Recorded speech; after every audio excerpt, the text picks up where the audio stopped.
Good evening. I would like to share with you a story that I wrote called Es lo que es. It's a very short story about a little boy, and it's important that you remember what es lo que es means. Es lo que es means it is what it is. Once, there was a little boy nicknamed Paquito. His real name was Francisco, but everyone called him Paquito. Well, Paquito and his family used to live in Belize City, and his father decided to move the family to San Esteban because a lot of bad things kept happening in the city. Paquito loved the city. When he heard his parents talking about moving to San Esteban village, he was not happy. He had only been to San Esteban a few times during summer vacation, and nothing exciting ever happened. What would they do there? He remembered that his grandmother scolded him for everything. His grandfather smiled a lot so that his oriental-looking eyes looked closed, and he always gave Paquito sweets, but not when his grandmother was around, for she was always warning about rotten teeth. When she was around, his grandfather had nothing much to say. Both his grandparents ate a lot, and they were both very fat. And his grandmother always wore a checkered apron, even if she wasn't doing anything, which was seldom, because she was always tending her flowers and beautiful roses in her garden. When she wasn't doing anything, she would rest in one of the hammocks on her porch if it wasn't too hot. When it was hot, she rested in the one that was hung under a mango tree. Trying to come up with something positive that could come out of moving to the village, Paquito thought that maybe, just maybe, his grandfather would take him along to inspect his cane fields. It would be nice to see his grandparents again, but what would they do in San Esteban? Soon, Paquito's family moved to San Esteban. The next morning, Paquito went outside under the hammond's tree to brush his teeth with a green plastic cup in hand. A boy from the thatched roof house next door kept peeking at him from the window and sticking out his tongue at him. He was soon joined by a girl who did the same thing and skinned her teeth at him. Paquito turned his back to them, finished brushing his teeth, and went inside. Why would they make faces at him when they didn't even know him and he had done nothing wrong to them? He was filled with an uncomfortable feeling. He was no different from the children or people of San Esteban. He was of Mayan descent, just like they were, and looked every bit like them. Still, he was a stranger because he had grown up in the city, and already they were making him aware that he was an outsider. He loved the house his father had built. It was painted in pale yellow and had 3 bedrooms, and it was bigger than the one in the city. For the first time, Paquito had to walk to school by himself because his 2 older sisters caught the bus to attend high school in Orange Walk Town near the People's Stadium. He sat quietly in class waiting for the day to end. None of the children spoke to him. It wasn't until the 3rd day that a boy who lived not too far from his grandmother's house approached him. That boy too had stuck out his tongue at Paquito when he went to the shop to buy sugar. So, ¿eres de la ciudad? What? Si eres de la ciudad. I don't understand, answered Paquito. What do you mean you don't understand? Don't you speak Spanish, your language? No. No? The boy sounded surprised. His tone made Paquito's ears burn with shame. Are you serious? He asked. Paquito didn't want to answer. In fact, he couldn't. It felt as if some strange object was stuck in his throat.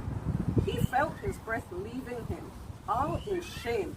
Some powerful shame had gripped him, had rushed from his heart to his head, and then his toes, and back to his head. Well, my name is Javier. What's your name? The boy asked after a long time. Francisco, but my parents call me Paquito. Paquito? Nah, man, I'll call you Conejito. Why? What does that mean? Conejito? Javier paused for a minute. It means my best friend, man. Don't you want to be my friend? Paquito thought about it for a second. On one hand, he didn't like the boy, but on the other hand, he was the only one who had bothered speaking to him. He didn't even have immediate cousins because his father was an only child and his mother was from Corozal. He had no friends in the village. Yeah, he finally answered, his head bent, trying to hide the shame that still filled his body. All right then, Javier stated, hugging Paquito. So you are Conejito, my best friend. Paquito still had his head bent and did not see the wide grin on Javier's face. Okay, let's go, Conejito. We will walk home together. And so it was that Paquito became friends with Javier, who called him Conejito every chance he got. When some of the other children started calling him Conejito, Javier put a stop to it, towering over them and glaring at them fiercely. He was the biggest boy in the class, and his classmates either avoided him or did what he commanded. One day, Javier suggested they go to the lion's den to play in the river. There were about 3 other boys tagging along. The last thing Paquito wanted to do was go to the lion's den compound to play in the river. That was one of the first no his mother had drilled into him. He was never ever to go to the river. I can't go to the river. Why not? We always go to the river. My mom said not to go, so I cannot go. Come on, Conejito. We're only going to go see if we can spot an alligator. We're not going to swim. We're not even going to go fishing. And we love fishing. Alligator? The word almost stuck in Paquito's throat. My teacher in the city said that there are no alligators in Belize, only crocodiles. He had no desire at all to see any crocodile, and his mother had told him to stay away from the river. Well, tell your teacher in the city that here in San Esteban, we call them alligators. Anyway, one swims by every day. We call him Philip. He swims all the way past Panquita's House of Culture in the morning, and every evening he swims back this way. Every day? Yes, every day without fail, answered Javier firmly. Well, I can't go to the river, Paquito repeated softly. I told you we won't stay long, Javier stated in a firm voice, almost shouting. Besides, we're not going to swim. Your mother will never know. His loud voice sent chills through Paquito. Somehow, he did not want to argue with Javier. In fact, he felt like he had no choice. So, he followed Javier to the main street past the community center and took the street on the left and into the Lion's Den compound. The gate was left open and several students were already there, sitting under one of the small palapas, thatched roof gazebo. The Lion's Den compound was spotless. There was a huge palapa in the front and about 4 little palapas near the riverside, all the way on the right-hand side of the large one. Most of the area was cemented, though some grass was left growing between the large palapa and the river. Javier went over to a palapa at the far end and sat on a bench, pulling Paquito down beside him. They sat and stared at the river with an intent expression of expectation on their faces. Soon they heard the blasting horn of the sugar barge and stared as it went slowly by, pulling several large rusty containers, looking like a long water train or caterpillar as huge white waves of water splashed on the side. A tall man stood in the front boat, which looked like a house, and waved at them. Paquito lifted his hand to wave back. Instantly, his hand was pulled down by Javier. Don't wave back, Javier hissed. Why? Just don't wave back, that's all. The boys waited for a while. Paquito was feeling very uneasy because he was ready to go home, and he did not like Javier's bossy attitude.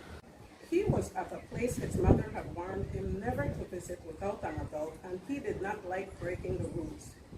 Somehow, he got up some courage and was just about to tell Javier that he was leaving when Javier pulled a cigarette and matches from his pants pocket. As Paquito stared in fear, Javier placed the cigarette in the corner of his mouth and lit it. Blowing out a huge ring of smoke, he offered it to those around. When they had all taken a puff, he handed the cigarette to Paquito, who shook his head rigorously. Come on, Conejito, we all took a puff. Now it's your turn. No, said Paquito, I will not smoke. It's bad. It's not bad. My papi smokes and there is nothing wrong with him. Paquito was sweating as the others stared at him, frowning, their expressions dark and unforgiving. Just one smoke, Conejito, said a boy named Luis. Hey, you don't call him Conejito. I'm the only one to call him that, Javier snarled at Luis. Why not? You want to ask my fist why not? Javier shook his fist in Luis' face. I told you people that I am the only one who can call him Conejito. Luis stared at Javier's huge fist. No, man, no. I'm just telling Paquito to take a puff. That's all. Javier lowered his fist and looked at Paquito. Well, the last thing he wanted to do was poison his body with cigarette. He shouldn't, couldn't, and wouldn't do it. But the way they were all looking at him made him feel like he had to do it. No, he wouldn't. Come on, Paquito, one puff, Javier said in a soft voice that made Paquito want to please him. Just one puff. But this was wrong. Paquito knew that. Smoking was bad.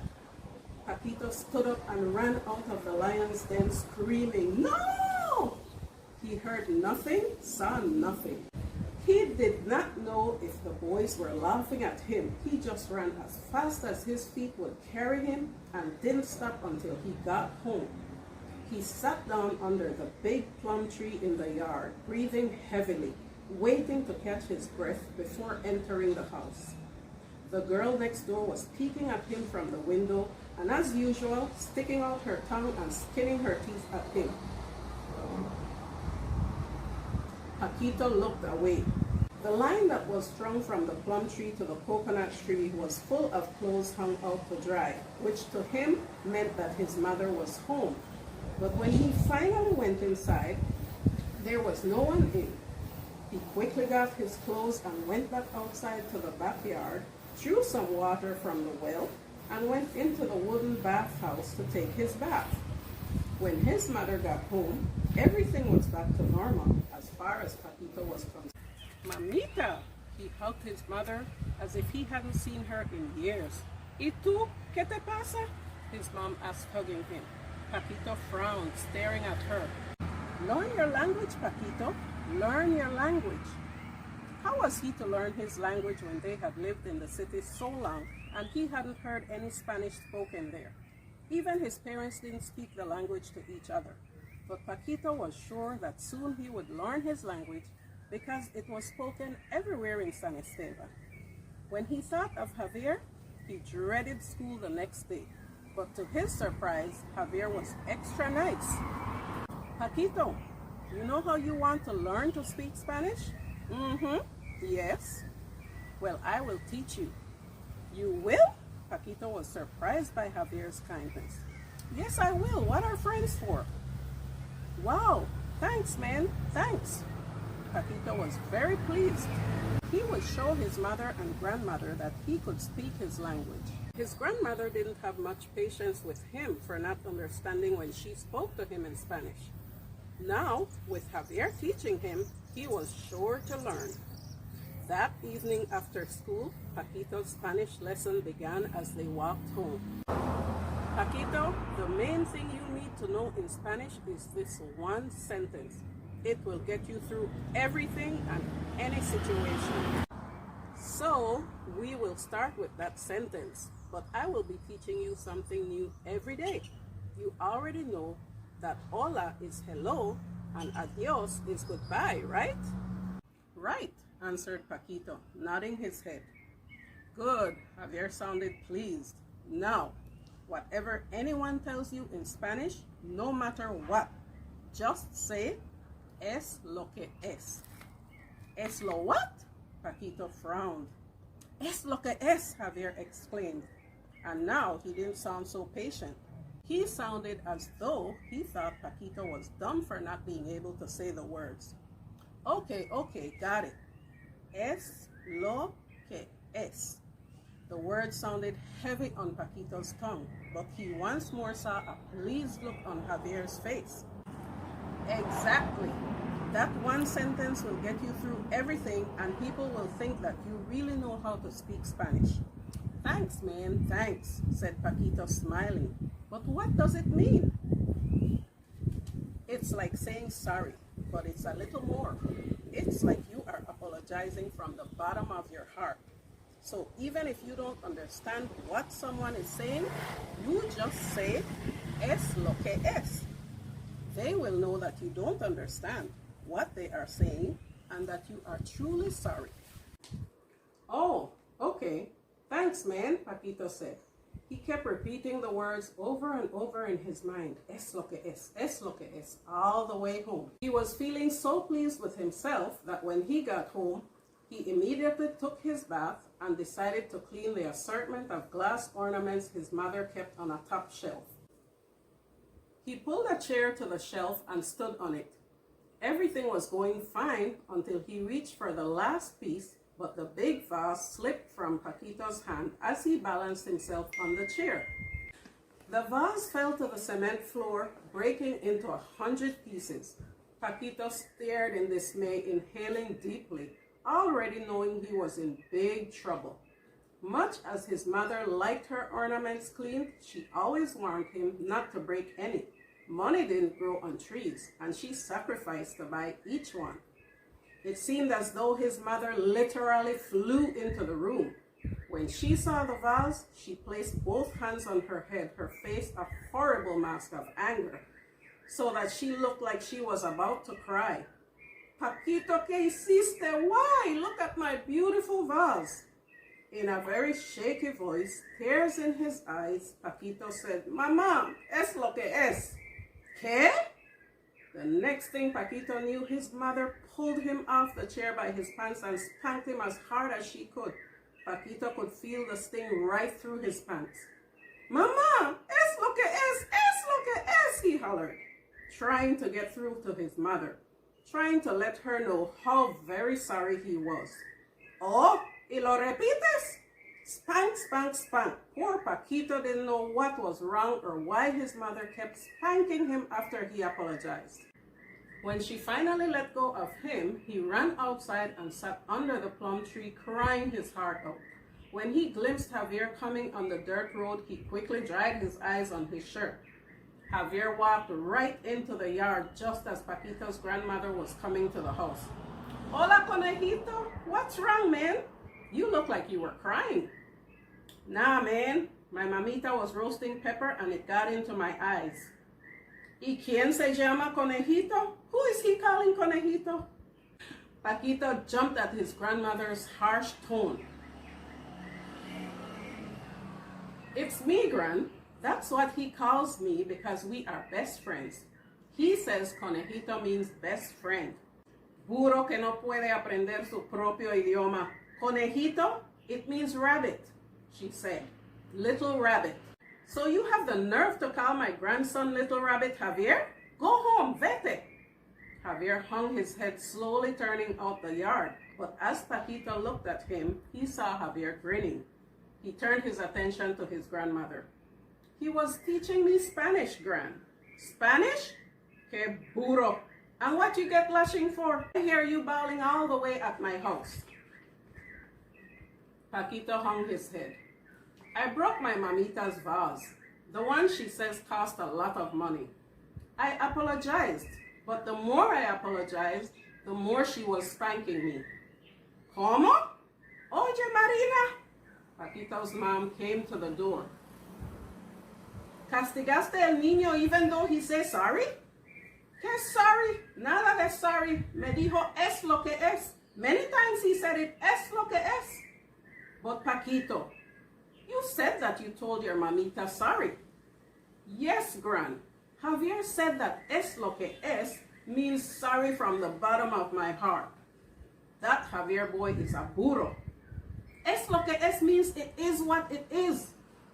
Paquito slapped the hand over his mouth, inhaling deeply in disbelief. He stared from his mother to his grandmother. Never in his wildest dreams would he have answered his mother in such a careless manner. He is not good company for you. And calling you conejito as if you don't have a name, he is the conejito. And burro too. In a rare display of affection, Paquito's grandmother reached for him and hugged him close. You are a good boy, Paquito. I will teach you Spanish, okay? Paquito smiled. Okay, Gran, thank you. I'm so glad we came to San Esteban. Abuela, say abuela. Okay, thank you, abuela. Paquito smiled. Thank you so much for listening to my story, Es Lo Que Es. I hope you enjoyed it. Have a beautiful day and do keep safe and wear your mask.